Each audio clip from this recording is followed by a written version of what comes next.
Kita bersuka-cita hari ini Bapak Ibu terkasih, karena Yesus telah berjalan, Yesus telah membayar menebus dosa-dosa kita.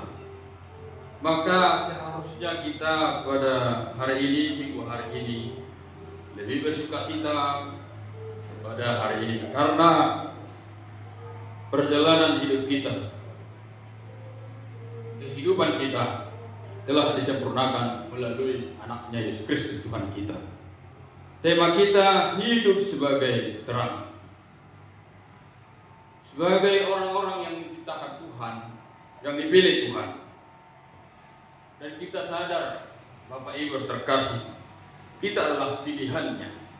Maka sebagai orang yang mengaku yang dipilih oleh Tuhan, maka dengan sewajarnya lah kita juga harus menundukkan kepala, merendahkan hati untuk mengakui dan melakukan apa yang diperintahkan oleh Tuhan Yesus kepada kita, yaitu menjadilah terang. Kenapa harus menjadi terang? Karena Bapak Ibu terkasih, di dalam kegelapan itu sangat susah sekali. Di dalam kegelapan itu akan ada kesedihan. Di dalam kegelapan itu kita tidak bisa melihat apa-apa. Di dalam kegelapan itu kita tidak bisa melakukan apa-apa. Kalau kita di dalam kegelapan, kita akan terjatuh. Di dalam kegelapan kita akan tersandung. Di dalam kegelapan itu kita akan merasakan ketidakjelasan. Maka sebagai orang yang dipilih Tuhan untuk menuju kepada terang, maka kita hari ini Bapak Ibu terkasih harus mengucap syukur, harus berbakti kepada Tuhan. Siapa yang melakukan ini sehingga kita diangkat dari kegelapan menuju terang? Karena apa? Bukan karena kekuatan kita, bukan karena kepintaran kita, tetapi ini semua karena anugerah dan karunia Tuhan kepada kita. Siapa yang melayakkan kita? Yaitu Yesus Kristus. Maka di dalam kegelapan ini jangan diartikan hanya gelap begitu saja. Tetapi gelap di sini adalah adanya ketidakjelasan. Di dalam kegelapan ini bukan hanya kehidupan kita yang gelap, bukan hanya aktivitas kita yang gelap, bukan hanya perjalanan kita yang gelap, tetapi konteks dalam kegelapan ini adalah kebodohan juga. Kita dahulu adalah orang-orang yang bodoh. Kita dahulu adalah orang-orang yang tidak mengenal yang namanya hikmah. Kita dahulu adalah orang-orang yang tidak tahu apa sama sekali yang terjadi dalam kehidupan ini. Seperti diungkapkan, habis gelap terbitlah terang. Kita dulu tidak tahu apa-apa. Kita dulu tidak tahu membaca. Kita dulu adalah buta huruf. Kita dulu tidak mengetahui apa-apa. Tetapi datanglah ilmu pengetahuan ke dunia ini melalui pemberitaan Injil, nomensen kalau dalam kekristenan, para guru-guru, sehingga Indonesia ini bisa membaca dan mengenal huruf, sehingga bisa saling mengenal, saling membaca keadaan, saling memahami. Kita tahu menghitung uang, kita tahu menjumlahkannya, kita tahu berkata-kata kepada orang lain, mengerti, membaca apa maksud orang lain yang dekatkan kepada kita. Karena apa? Karena datang ilmu pengetahuan ke dunia ini.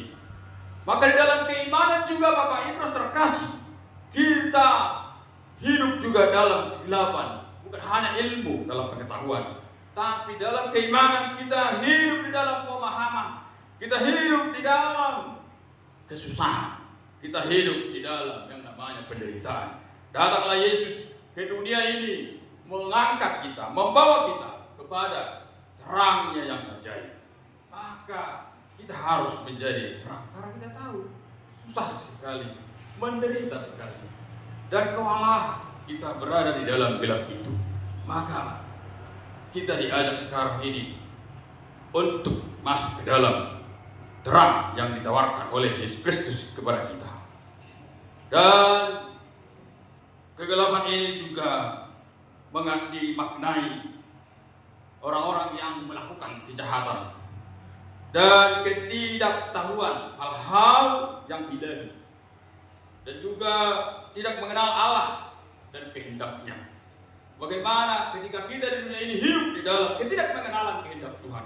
Bagaimana ketika hidup di dunia ini kita tidak tahu hal-hal yang ilahi.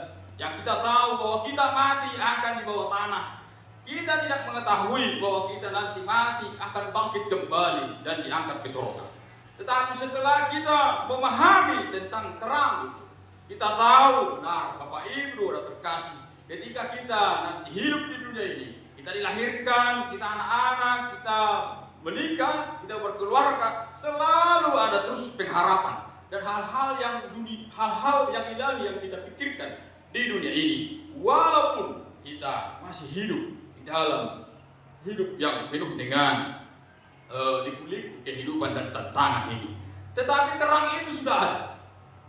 Terang itu sudah ada. Maka dimanapun kita berada, teranglah yang menerangi hati dan pikiran kita. Dimanapun kita berjalan, dimanapun kita melakukan aktivitas kita, terang itu akan ada. Maka tergantung kepada kita. Apakah terang itu akan kita nyalakan?